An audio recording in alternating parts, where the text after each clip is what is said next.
All right, Mick, we've got you again from your preparations from your marathon. How are the legs feeling? Legs are good. Legs are good. Lungs are good. Uh, Now it's just all about the race. So it's what are we?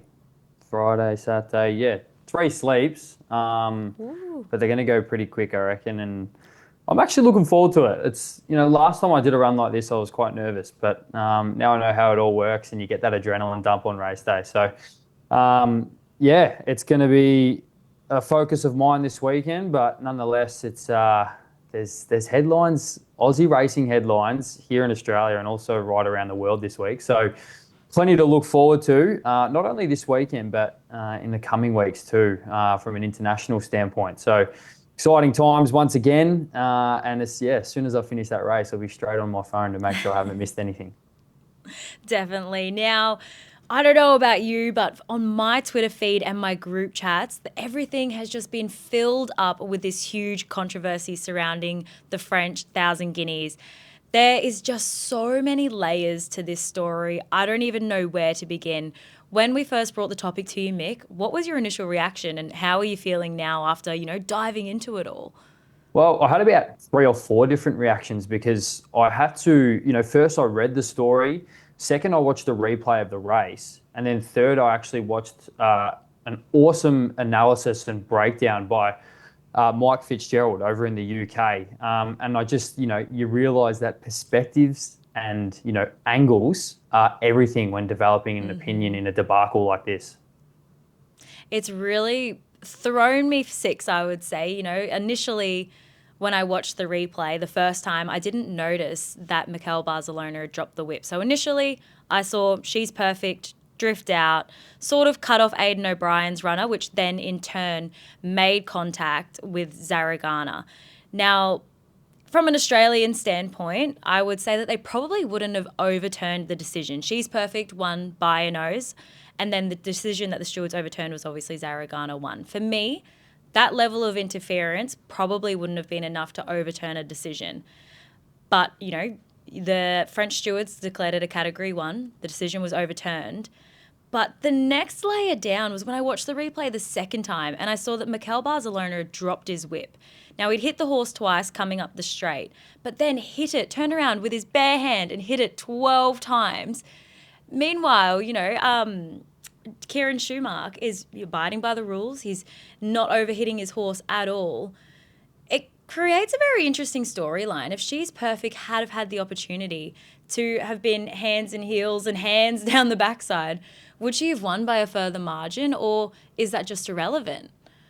Well, I think it's irrelevant again from another layer because if you actually look at the race from behind, when Ryan Moore pulls the whip on exactly, which is the Aidan O'Brien horse in the middle, it's actually the first horse to start angling out.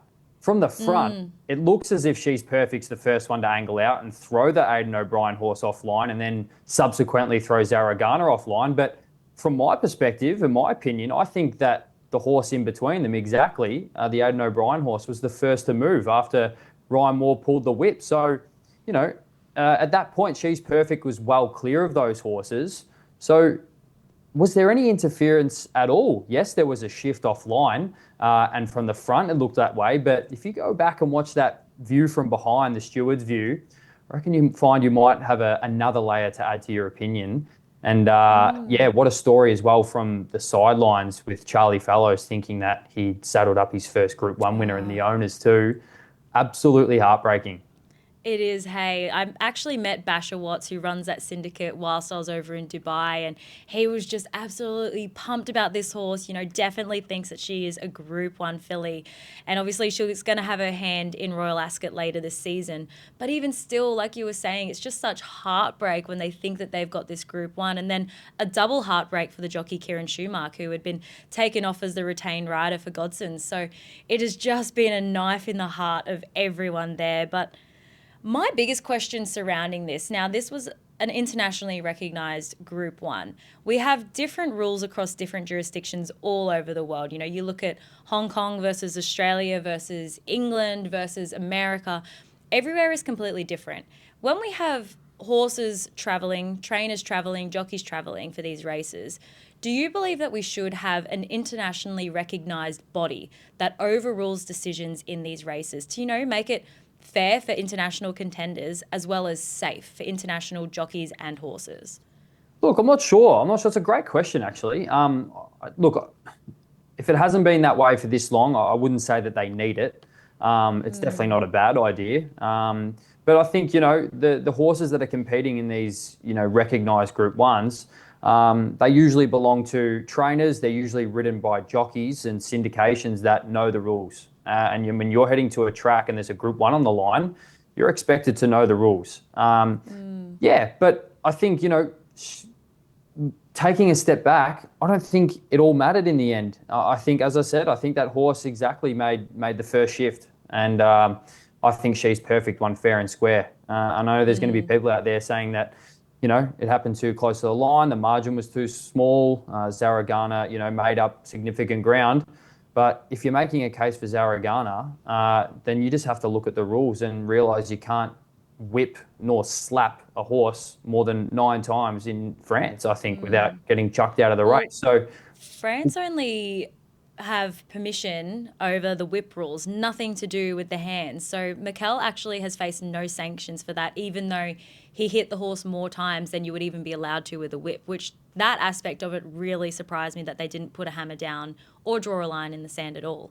so you're telling me that, from now on, jockeys are going to hit their horse 4 times, put the whip away and start slapping it? Is that Exactly. kind of Imagine where we're going getting into in the France? steward's room and every second rider is going to be like, sorry, sir, drop my whip. That's all I could do. And they Yeah. can get away with it. It'll be a headache for everyone to try and police. And it's more so that fact because it happened in a Group 1.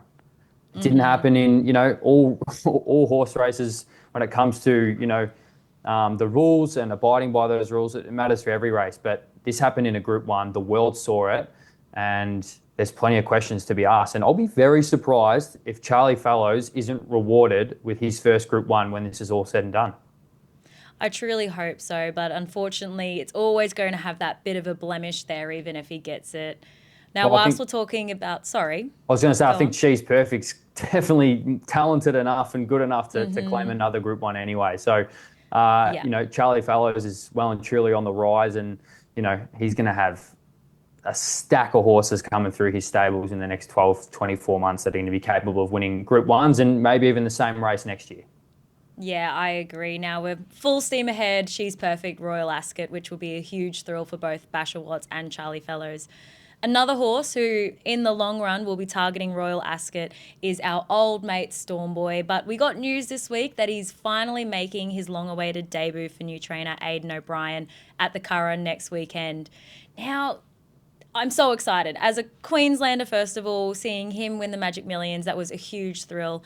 The team behind Cunningham Racing and Ridgemont Farm, they actually had horses with us at the time. The couple of the guys worked for us. So it was a huge thrill to be hands-on and see them go through the emotion of that win.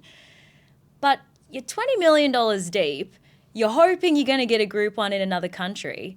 How would you be feeling being part of the Coolmore team, knowing that he's finally making this long-awaited debut overseas?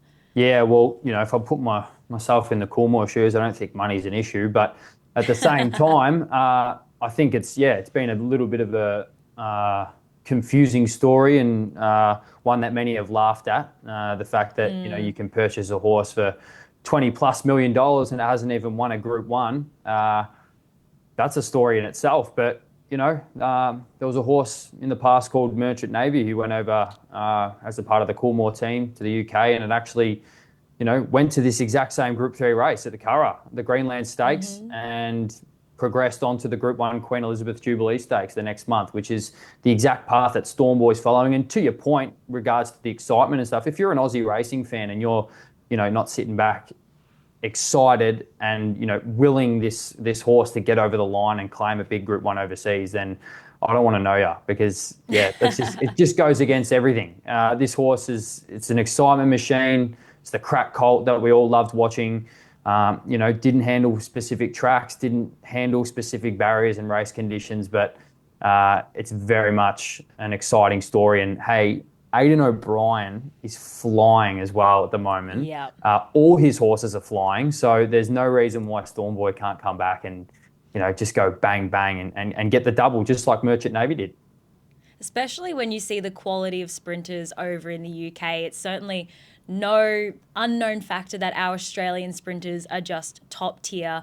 Justifies absolutely booming at the moment. So I do think, come the Curragh and then again come Royal Ascot, I think we're going to be in for a real treat. And double Aussie representation, obviously, as Furua will go over later this month as well. So it's a very exciting time to be in Australia and potentially heading over there for Royal Ascot.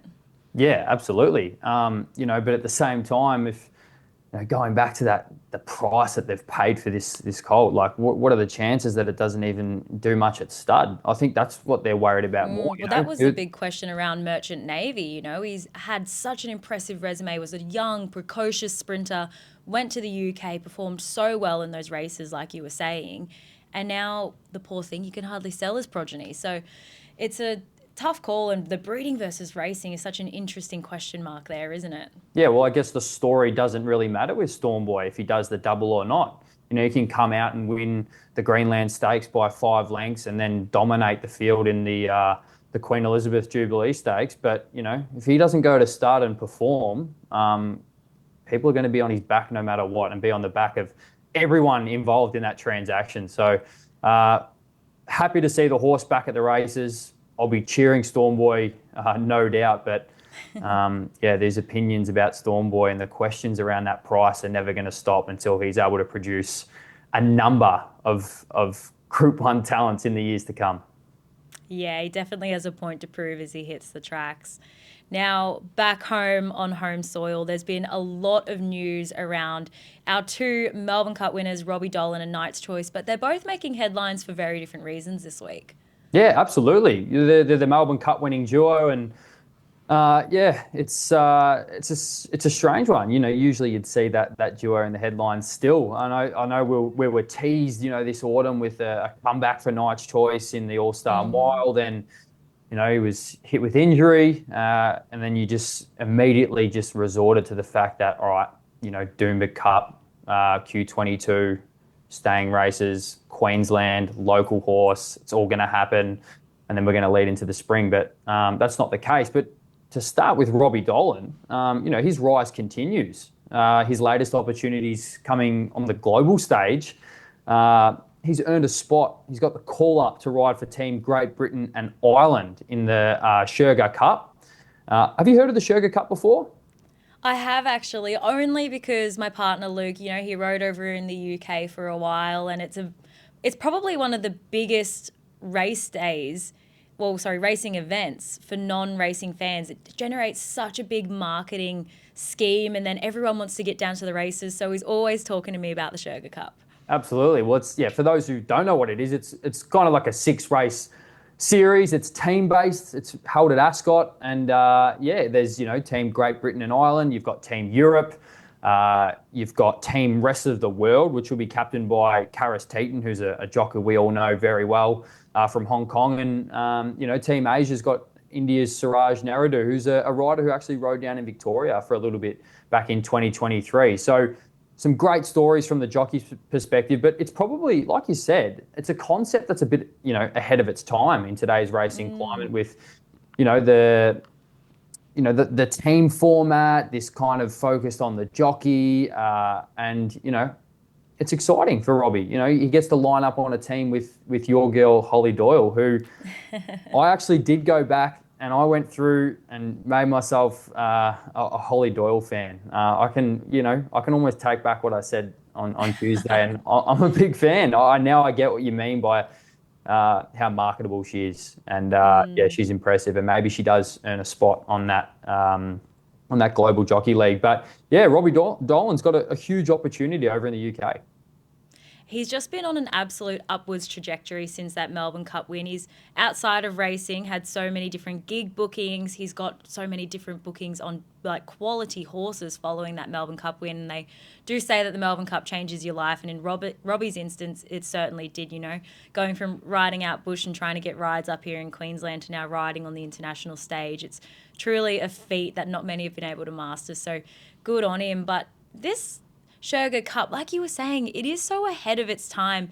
to me, when I was, getting my head around this year's field, and they've obviously got rid of the girls section and made them a part of just the general teams, I really noticed those similarities between the inception of the Global Jockeys League versus the Sherga Cup. I really hope that they can combine those two ideas and, like in their marketing, and like we were saying about Holly the other day, really create those great documentaries, the storylines, and the behind the scenes, because the Sherga Cup is one of the most marketable events in the UK racing, particularly at Ascot. Yeah, I just don't know. Again, it comes back to my thoughts on the uh, the jockey league. Is that how are you going to get? I'm not getting up to watch that. Like, No. I love the sport. I love these new ideas, but I'm not getting up to watch the Sherga Cup at all hours of the morning. So, like you said, combine that idea. Maybe move the Sherga Cup, expand on the idea, put it in different time zones at different times of year, and try to make it work from that sense. And it really becomes more of a global prospect in terms of an idea. But yeah, on the other side of that partnership, Knight's Choice, as we said, we're going to have to wait until the Spring Carnival to see Knight's Choice again. But, it went around in that Melbourne Cup at a big price, finally got on a dry track, maybe got the run of the race. And yeah, I'm attached to the horse and the story, but I'm not sure it, would have done much in this Doomben Cup, I or don't the think so. When you look at Q22. that field, like you've got Pride of Jenny, Antino, Buckaroo in the Cup, Q22, you've got the likes of Faulkner Park without a fight potentially coming back. I think no one was really that concerned by the potential of Knight's Choice coming into this race. But then again, he's the only Melbourne Cup winner outside of, without a fight. But yeah, it's look, if we look forward to the Spring Carnival, we're going to have to, look at the fact that there's probably going to be a load of rain around. And one thing we know about Knight's Choice is he hates the wet tracks, and that's why he's not running in Queensland. Well, it's not 100%. I don't think. I don't think it's 100% that the horse is actually out of the Queensland Carnival, but based on the fact that the tracks have been, super wet, and that's not conditions that that Sheila Laxon and John Simons are keen to put their, Group One winning horse on. I think we're going to have to wait until the Spring Carnival. Yeah, honestly, as a Queenslander here, I can tell you that I don't think the rain is stopping anytime soon. We get a glimpse of clear sky, and then by the time you get home from work, the rain's back. And as you said, we know that this horse doesn't perform well on wet tracks. He had the soft tracks in the lead up to the Melbourne Cup, which he was out of form, probably contributed to that 100-1 quote that we saw. But I don't think we're missing out on too much with him out of the Queensland Carnival. But on your home soil, we're heading back to HQ this weekend. Now, Mick, who are you keen to see back at Flemington? Yeah, well, anytime racing returns to headquarters, it's a good time to be in Melbourne, and there's listed action. I'm a proud Melburnian. I love our racing culture, but I think without all the bias in the world, I don't think there's better racing than at Flemington on turf. I just think it's a spectacle in itself, and you're always going to get good horses coming back to the races, and horses that are continuing on their campaigns and still trying to book a spot or even book a slot in a big race up in Queensland. That's the way that these Victorian meetings have started to set up. It's really a stepping stone for some of these horses to see if they're ready, to see if they pull up after a big win and able to earn a spot in a race like the Stradbroke. And there's one horse I'm keen on in the listed straight six, one of the best stories at the centre of the Saturday's racing, and that's King Zephyr. Chris Hyland, he's a familiar face in Victoria racing. He made the tough call back in 2023 to hand in his licence, and he picked up an assistant training role with Graham Begg. And when he made that move, he took one horse with him across to Graham Begg, and that was King Zephyr. He's an owner of the horse. It was a modest $48,000 buy at the English sales, and he's now 5 wins from 6 starts, and he's an excitement machine down here in Melbourne. Very exciting times. Now, he steps up for the first time into listed grade, but he's back in distance from that 1,400 metres. So he's running the 1,200 metres, like you said, the straight six down the Flemington Straight. How do you think he's going to go without that bend in the track? Do you think we could see him get a bit boxed in?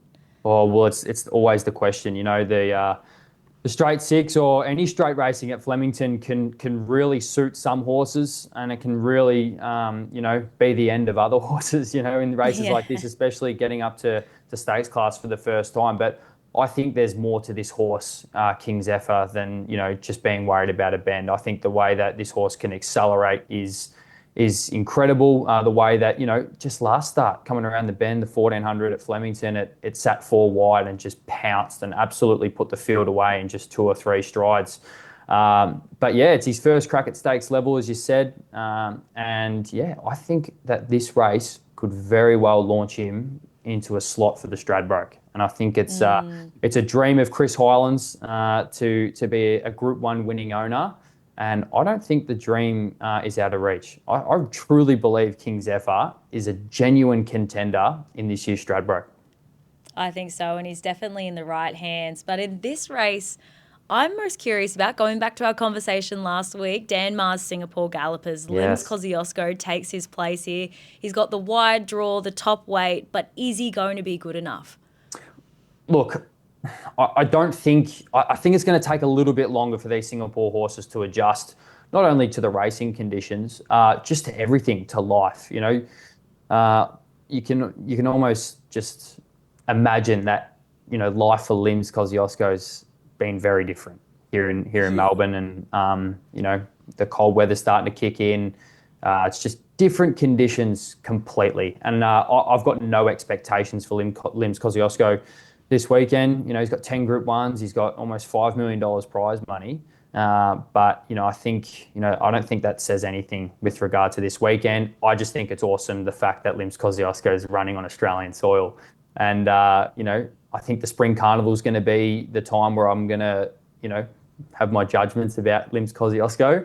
Yeah, it's an awesome, and we've got the listed Andrew Ramsden as well. And there's a horse that I'm keen to see go around at a big price, and that's Loft.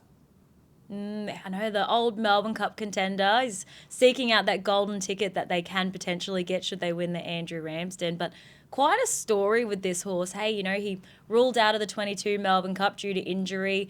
Absolutely hasn't performed on the flat. But over the jumps, he's just been a revelation. But they're heading back to flat. Are they just keeping the miles in his legs, do you think? Well, I just think Shane Jackson's got a massive opinion of this horse, and his talent overseas before he was a Melbourne Cup favourite right until a couple of days before the race when he was pulled out. I know the fact that Hayes boys had a great opinion of him. The reports say he's extremely intelligent, maybe too intelligent for his own good, because it seems like he chooses when he wants to show up and when he wants to showcase that talent. But down at Warrnambool, I saw a different horse, and he was great over the jumps, over the hurdles, but it was when he was on that flat ground and really got to extend and respond to the jockey, it looked like a new horse. And I think, I think Loft can really outrun his price this weekend, and I'm really excited to see if there's, a little bit of the old Loft left in him, and you know what, his form lines. They match up very well in this field, but he hasn't reached those form lines in a long time. No, but like you said, it's if he wants to. And one thing I find really curious, up here in Queensland, we don't have a whole lot of jumps racing. So we tune into the bull, we tune into a few every now and then. But the pattern I've found when these horses are kicking off their preparation after they're seasoned hurdlers, seems like when they are racing on the flat for the first time, they can be looking around, they're trying to find something to jump, and then that can be their undoing. Do you think that could be a threat here for Loft, or do you think because he isn't as quite a seasoned jumper yet, he's in good hands? I think his performances over the jumps were, his ability to win came from those stretches on the flat. I don't think it was his ability to jump. When it comes to being distracted, that's another story. That can definitely happen. I think that can happen to any horse. So on their day, but I know Shane Jackson's got a massive opinion of how he's going at the moment. And you know what? If he does, get distracted, or he doesn't, want to perform on the flat, and he turns up and just says, "I'm not doing this today," then, I think Shane Jackson's still got a young enough horse that he can go back and tweak some things again. Because I still think, what I saw at Warrnambool and what many saw at Warrnambool was a horse that's still got plenty of talent and raw ability. And I'd love to see him run a big race. Even if he doesn't win, if he's right in the finish or just shows that he's still got that ticker in him. It'd be great to see. It'd be great for racing because yeah, he was a talent that got distracted by a pretty bad injury. But it's just been fantastic to see him back at the races. But also he's got 2 wins on the trot, and let's hope he can make it 3.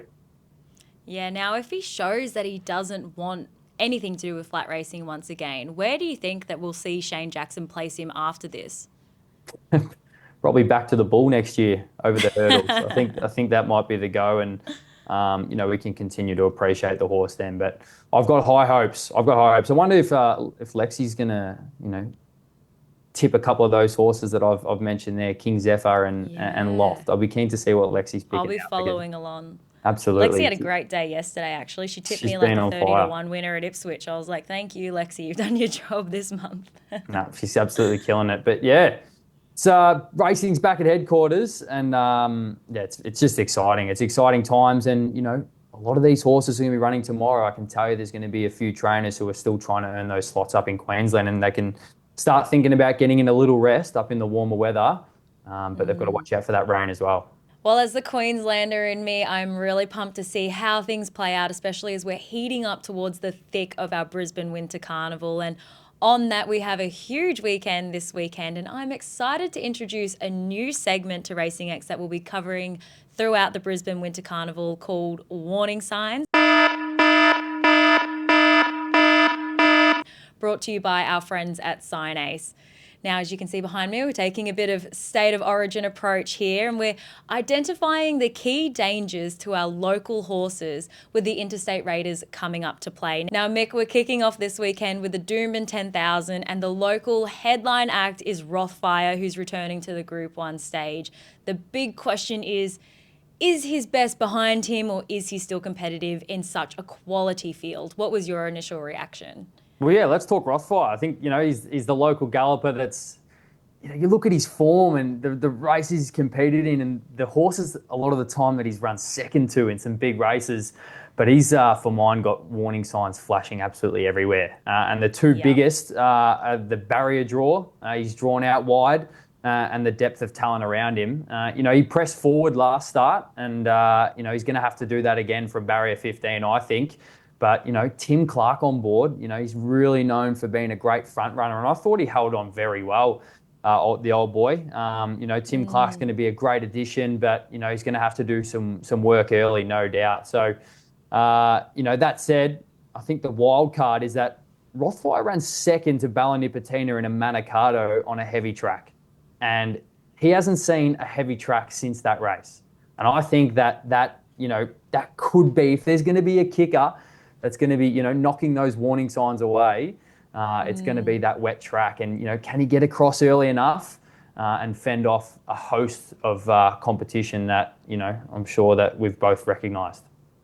Absolutely. I'm with you there. Definitely, that form line, and he's got, the wet track form, locals advantage. My biggest concern is there are so many good quality back markers in this race. Particularly, my biggest warning sign is Sunshine in Paris. To me, she is the elite horse in this field. I do have a bit of a soft spot for her. She's my little sunshine. But, she just has that impeccable form over the 1,200 metres.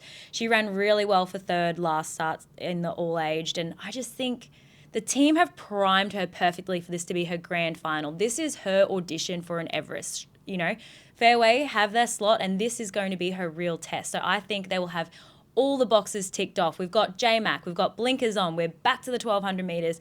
I think this race is all Sunshine in Paris, and good luck to anyone to try and convince me otherwise.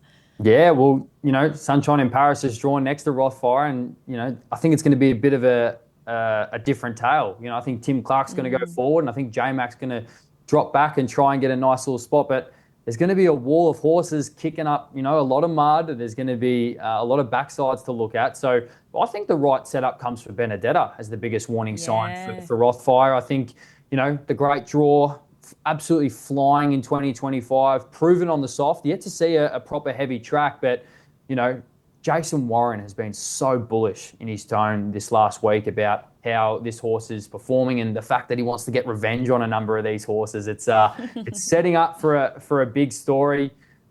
Schwartz, on the other hand, I'm happy to look past Schwartz with this wet track. The Yeah. fact that they're talking about, not even running the horse based on the actual the bottomless track, I guess you could say, is really kind of putting Schwartz out as a threat. I think to a horse like Rothfire is going to be bowling along up front on speed, but I think there's one local horse that can really be a big threat to Rothfire as the number one local, and that's Hidden Wealth for Tony Gollan. I think Hidden Wealth's a genuine wet tracker. He's drawn soft. He's going to get the favours up front, and he could catch a few napping, but he's going to have the cavalry coming, and one of those is definitely Sunshine in Paris. I think J-Mac's going to be ducking and weaving, and I just worry about that heavy track. Is there going to be too much ground to make up? Yeah, it's going to be a lot to ask for a lot of these contenders. And the team actually at Golden Racing have truly been spruiking Hidden Wealth, but this is going to be a true measure of the horse's class in this race. Like we were saying, there's so many quality horses. Sunshine in Paris. Benedetta, for me, I have a couple of question marks. I don't believe that this is the horse's grand final. They're talking about potentially targeting a Kingsford Smith, Stradbroke and Tiara. She has a long preparation ahead of her. Are they going to do an absolute gutbuster run on a heavy track when they know that there is so much coming for her? And I'm with you there on Schwartz. The heavy track, I don't think it's going to suit. They might not even run, which puts a real dampener on what we were hoping would be just a real bow on this horse's success story before he heads off to stud. This was his grand final. I don't know if we'll see him again should they scratch. So it's a real shame for the connections there. Well, you can talk about all these warning signs, these other horses who are going to be contesting, but there's one horse I'm going to be cheering on, and that's definitely Rothfire. I'm a massive Robbie Heathcote fan, and I've been a fan of this horse for a long time. Big runs in behind Imperatriz, Bella Nipotina, Coolangatta, just always falling that little bit short in those massive races. And I'd love to see the old boy claim a 10,000. It'd be just the story of the weekend. It would, hey. And one thing I really appreciate about Rob Heathcote as a trainer is, he always has that quality horse in his barn that is always competitive in these top group races. You look back to the likes of Rothfire. He's always so competitive alongside Tony Gollan when everyone comes up to Queensland to play. So I think it's going to make for a really exciting Queensland Winter Carnival kicking off our first Group 1 weekend. Absolutely. Love seeing the local trainers up there do well. And, they also kill it when they come down south as well to Sydney and to Melbourne. So there's certainly no disparity between the quality of trainer up and down the East Coast. They exist everywhere. And I think, you just named two, Tony Gollan and Rob Heathcote. They've been the leaders of that pack coming down from Queensland for a long time. And, they're very passionate individuals as well, and they take this personal. They take this personally, and you mentioned the whole kind of state of origin aspect. I know for a fact that those two guys are going to be wanting to hold on to these Group 1s at their home tracks. We're all very territorial up here in Queensland. I'm sure we'll be having this same conversation next week as we look towards the Doomben Cup with Antino. I can't wait to get into the warning signs on that race next weekend. Absolutely. On to the next one. On to the next one, Mick, the UFC. There has been so much going on this week. Dana White has announced 4 blockbuster UFC fights, with one that I think plenty of MMA fans are going to be absolutely pumped for. Yeah, absolutely. Well, the last big dump of announcements we got was actually Blue Diamond Week, which was back in February. So as soon as I saw Dana White going live on Instagram yesterday, I knew that we're in for a big announcement of fights, considering, Jack Della Maddalena's, win over the weekend really shook up, a lot of the weight divisions, most notably the welterweight and lightweight divisions.